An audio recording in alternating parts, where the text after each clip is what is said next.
শ্রী শ্রী গৌর নিত্যানন্দ জয়িত শ্রী চৈতন্য ভাগবত মধ্যখণ্ড একবিংশ অধ্যায় মহাপ্রভুর সংস্পর্শে মধ্যগণের হরিনাম কীর্তন। এই মত প্রতিদিন প্রভু বিশ্বম্বর ভ্রময় নগর সর্বসঙ্গে অনুচার। একদিন ঠাকুর পণ্ডিত সঙ্গে করি নগর ভ্রময়ে বিশ্বম্বর গৌর হরি। নগরের অন্ত আছে মধ্যপের ঘর, যাইতে পাইলা গন্ধ প্রভু বিশ্বম্বর।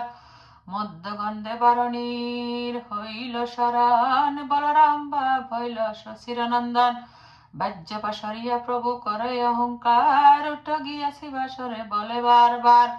প্রভু বলে শ্রীনিবাস এই উঠ গিয়া, মানা করে শ্রীনিবাস চরণে ধরিয়া। প্রভু বলে মোর কি বিধি প্রতিষেধ, তথাপি শ্রীনিবাস করে অনিষেধ। শিবাস বলে তুমি জগতের পিতা, তুমি ক্ষয় করিলে বা কে রক্ষিতা। না বুঝি তোমার লীলা নিন্দিবে যে জন, জন্মে জন্মে দুঃখ তার হইবে মরণ। নিত্য ধর্মময় তুমি প্রভু সনাতন, লীলা তোমার বুঝিবে কোন জন। যদি তুমি উঠ গিয়া মধ্যপের ঘরে, প্রবিষ্ট হই মময় গঙ্গার ভিতরে।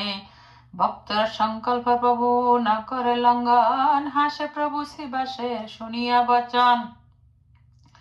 প্রভু বলে তোমার নাহিক যাতে ইচ্ছা, না উঠিব তোর বাক্য না করিব মিছা। শ্রীবাস বচনে সম্বরিয়া রাম ভাব, ধীরে ধীরে রাজপথে চলে মহাভাব।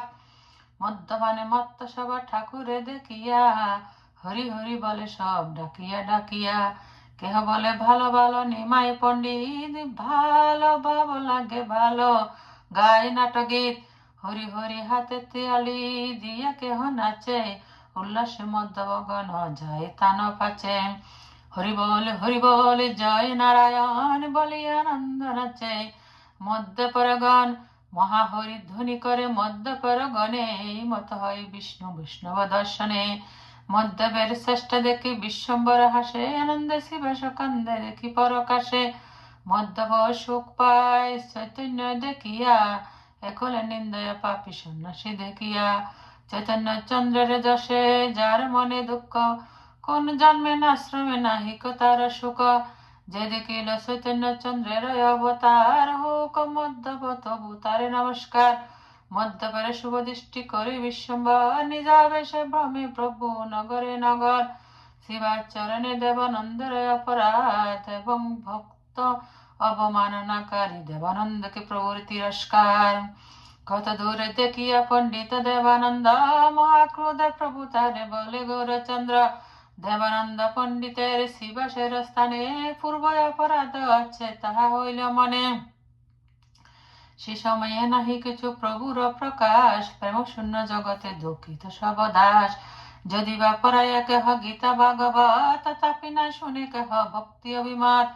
সে সময়ে দেবানন্দ পরম মহান্ত, লোকে বড় আক্ষেপিত পরম সুশান্ত।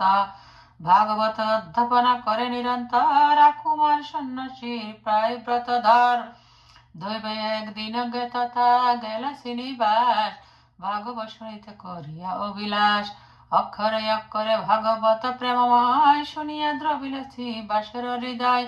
ভাগবত শুনিয়া কান্দয়ে শ্রীনিবাস, মহাভাগবত বিপ্র ছাড়ে ঘন শ্বাস। পাপিষ্ঠ পড়ুয়া বলে হইল জঞ্জাল, পড়িতে না পাই ভাই ব্যর্থ যায় কাল। সম্বরণে নহে শ্রীনিবাসের রোদন, চৈতন্যর প্রিয় দেহ জগৎ পাবন।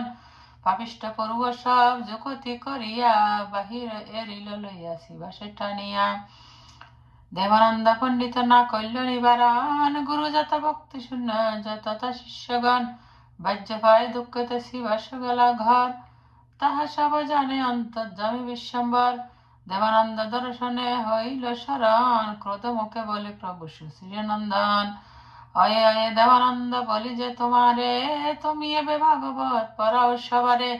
যে শিবাসে দেখিতে গঙ্গার মনোরথ, হেন যেন গেল শুনিবারে ভাগবত।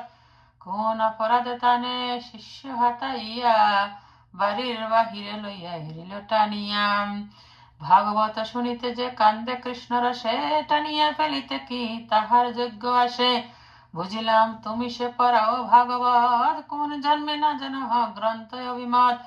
পরিপূর্ণ করিয়া যে সব জনে খায়, তবে বহির্দেশে গিয়া সে সন্তোষ পায়। প্রেমময় ভাগবত পড়াইয়া তুমি তত শোক না পাইলা, কহিলাম আমি। শুনিয়া বচন দেবানন্দ দ্বিজ লজ্জায় রহিল কিছু না করে উত্তর। ক্রোধাবেশে বলিয়া চলিল বিশ্বম্বর, দুঃখিত চলিল দেবানন্দ নিজ ঘর। তথাবিহ দেবানন্দ বর পুণ্যবন্ত, বচন প্রভু জারি করিলেন দণ্ড। চৈতন্যের দণ্ড মহাসুকৃতি সে পায়, যার দণ্ডে মরিলে বৈকুণ্ঠে লোকে যায়। চৈতন্যের দণ্ড যে মস্তকে করিলয়, সেই দণ্ড তারে প্রেম ভক্তি যোগ হয়। চৈতন্যের দণ্ড যার চিত্ত নাহি বয়, জন্মে জন্মে সে পাপিষ্ঠ যম দণ্ড হয়। ভাগবত তুলসী গঙ্গায় ভক্ত জনে, চতুর্থ বিগ্রহ কৃষ্ণ এই চারি শনে।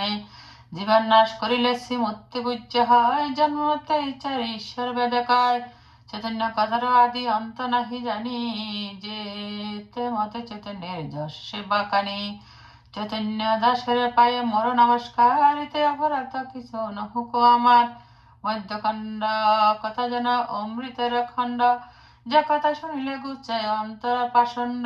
চৈতন্যের প্রিয় দেহ নিত্যানন্দ রায়, প্রভু ভিত্ত সঙ্গে যেন নাচারে আমায়। শ্রী চৈতন্য চন্দ্র শ্রীকৃষ্ণ চৈতন্য নিত্যানন্দ চন্দ জানা, বৃন্দাবন দাসত সুপদ যোগে ভান। বৃন্দাবন দাসত চুপদ যোগে গানা। ইতি শ্রী চৈতন্য ভাগবতে মধ্যখণ্ডে দেবানন্দ বাক্য দণ্ড বর্ণনং নাম একবিংশ অধ্যায়।